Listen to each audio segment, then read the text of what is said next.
I'm Eden Mary Gator. First, I want to start by thanking everyone who has supported me and encouraged me during the first segment of this podcast series, where I spoke about the various economic models that we should consider developing in the Bahamas. Now, I want to take a moment to share what's next for this podcast series. In the next segment of this podcast, I'll be delving deeper into my concepts for an aquamarine economy, which I've mentioned several times before in previous episodes, and I've also shared more details about the aquamarine economy in episode 5. So if you're interested, you can check out that episode. Now, briefly for those who don't know, the aquamarine economy is an economic model coined by myself that I suggested could be adopted and adapted as a unique economic model for the Bahamas, which would encompass all other economic models that I've spoken to, while highlighting our strengths in the green and blue economies. In the immediate, though, I really want us to recognize one of the realities of our situation, where in as little as 20 plus years, the majority of the Bahamas could be underwater due to rising sea levels caused by climate change and global warming. We are extremely vulnerable to the impact of climate change, with us being a low-lying island nation in the midst of vast ocean with rising sea levels. So a very soon-to-be reality for the Bahamas could be that the majority of our islands will disappear, meaning that ourselves, along with our children, in as little as 20 plus years, will have no Bahamas as we know it, and we could very well become climate refugees. So it's more important than ever that we start thinking about what it is that we can do so that we can start to take action. Even if we don't stop climate change, we can at least minimize or mitigate its impact on the Bahamas. Now, I know that along with the climate threat that we're facing and that we're absolutely vulnerable to, we're also experiencing high levels of poverty and social ills that we could but have yet to address. So I want us to know that we can actually work to resolve these issues in ways that are also aligned with our environmental goals that we need to have. So we can create employment opportunities within the green, the blue, and ocean economic models that many of us have heard so much about.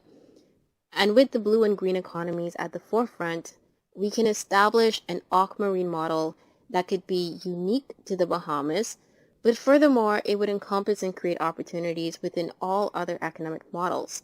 So we can upskill and leverage data and technology within all the economic models that I've spoken on before. We can create eco-friendly hospitality experiences that can drive the orange economy, the creative economy.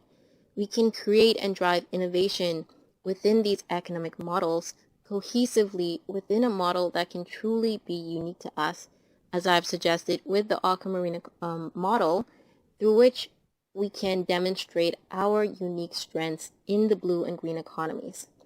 So, in the following episodes, I will be speaking in segments about what's possible in an aquamarine economy for the Bahamas.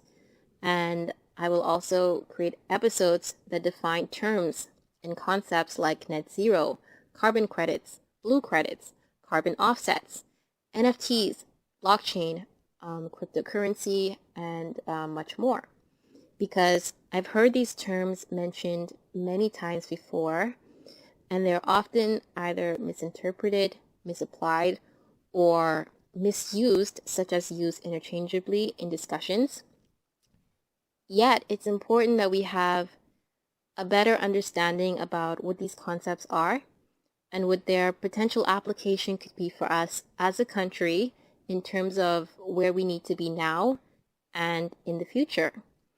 As an example, during this global discussion about climate change, there's been a tendency for us in the Bahamas to also adopt this global position to work towards something called a net zero goal. However, if we really understood what the definition of net zero is, as it's put forward now, And if we understood how it would apply to the Bahamas and consider where we need to be in the next 20 years, then we'd recognize that net zero is really not an ideal goal for the Bahamas, nor does it minimize the existential threat that the Bahamas is facing with climate change. So I would suggest that we work towards what I would call an absolute zero goal. An absolute zero is a major goal of the Aquamarine model that I'll be speaking about. So you'll hear me go on to define what absolute zero means relative to the Bahamas and the world in a future episode. But with that being said, for now, do follow me on social media if you haven't already. You can go to EdenMaryGator.com and choose there how you'd like to follow my podcast. And also, do watch previous episodes if you haven't already to catch up on the series. Until next time, I'm Eden Mary, and thanks for listening.